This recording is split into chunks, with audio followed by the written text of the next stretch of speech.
My name is Noah, and I'm teaching Intro to 3D Printing and Laser Cutting.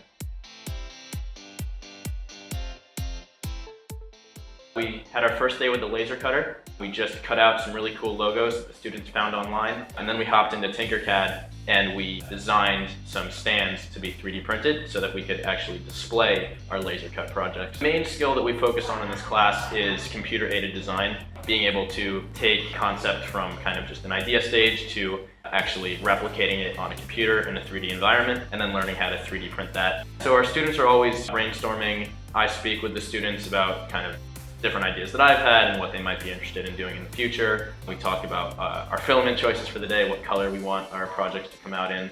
One of my students just created this cool arrow from a game that he enjoys, and that's actually printing right now in white so that we can then paint it over. Another student is working on a jet plane, and that's going to come out really cool. And we're brainstorming ideas for later in the week, like maybe laser cutting a bridge and testing how much weight it can hold. I think everybody's having a great time. I love teaching this stuff. It's super cool to bring new students in who've never worked with the technology before and introduce them to all the crazy possibilities of 3D printing and laser cutting.